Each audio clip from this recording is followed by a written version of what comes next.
আমি আজ 4 দিন ভর্তি করেছি, তার 4 দিন আমার কাল বেলা 9টার সময় ছেলে বাচ্চা মরে গেছে। তো ওরা কোনো ব্যবস্থাই লিছে না। আর আমার 9 মাসের ভরা ছেলে মরে গেল। পয়লা ছেলে হেঁচে 2 কেজি এক পোয়া, তারপরে হেঁচে একটা 2 কেজি। এটা ছেলে বাচ্চা ছোট করে ওরা জ্বর হেঁচে বলে এখন জ্বরের ওষুধ খাওয়ালে 3 দিন ধরে, তাই আমার বাচ্চাটা মরে গেল কি আমি তা বলতে পারবো না।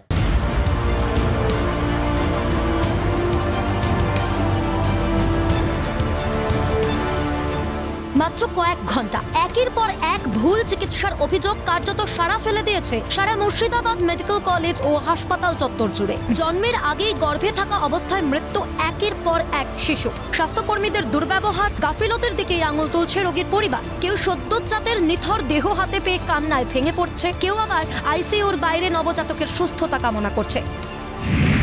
পরিকাঠামোর অভাব নাকি ভুল চিকিৎসা জানা নেই কারণ, কিন্তু বারবার সন্তান ফিরে পেতে মরিয়া হয়ে উঠছে পরিবার পরিজন। শুক্রবার মুর্শিদাবাদ মেডিকেল কলেজ ও হাসপাতালের মাতৃমা চত্বরে তুমুল উত্তেজনা।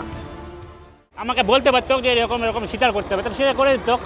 কারণ আমাকে কেন ঘোরালো? আমাকে 14 দিন 15 দিন ধরে ঘুরে এনেছে এখানে। এটা হাসপাতাল কর্তৃপক্ষের গাফিলতি, ওদের গাফিলতির জন্য আমার বাচ্চা আজ এখানে আইসিইউতে বেনে আঘাত পাওয়ার পর এখানে আছে। আবার বাচ্চা এখন আইসিইউতে আছে, বেনে আঘাত পেয়েছে এরকম বলছে। 3 কিলো 800 ওজনের বাচ্চা নর্মালি হওয়া কত কঠিন আপনারা তো বুঝতে পারছেন। ওরা এক কথা বলে দেয় কি আমরা জানি না, কি আমাদের হবে না, কি আমি পারবো না, এরকম ওরা ডিক্লেয়ার বলে দেয় কি এই না কি এই ডিপার্টমেন্টটা আমাদের না, কি অন্য ডিপার্টমেন্ট, এরকম ওদের বক্তব্য। ওদের খালি মানুষজনকে তাড়ানোর কাজ, আর কোনো সেবার সম্বন্ধে একটা জলের বোতল আমি ইমিডিয়েটলি একটা কাউকে দেবো কি আমার লোক নেই, সেই জলের বোতলে পুছিয়ে দেবে, সেইটা পরিষেবা পাওয়া যায়।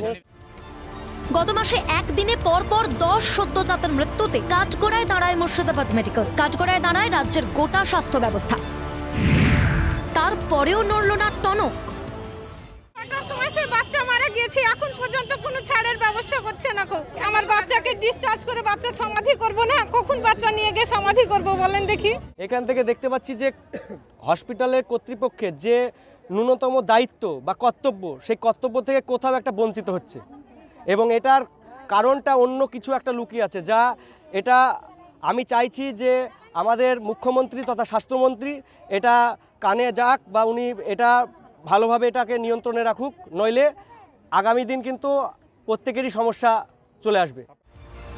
খবর পেয়ে শুক্রবার পরিস্থিতি সামাল দিতে ঘটনাস্থলে পৌঁছয় বহরমপুর থানার পুলিশ। কখনো অকেজো এসএনসিইউ, কখনো শিশুর অপুষ্টি। দায় ছেড়ে ফেলতে রেফার খেলায় মেতে উঠেছে স্বাস্থ্যমন্ত্রীর সাধের মেডিকেল কলেজ ও হাসপাতাল। ধামাচাপা দিতে আবার শিশুর পরিবারের হাতে তুলে দেওয়া হয় ক্ষতিপূরণের টাকা। কিন্তু স্বজন হারার যন্ত্রণা কি মেটাতে পারে এ রাজ্যের সরকার? কেন মুর্শিদাবাদের স্বাস্থ্য ব্যবস্থা নিয়ে শক্ত হাতে রাশ টানছে না রাজ্যের স্বাস্থ্য বিভাগ?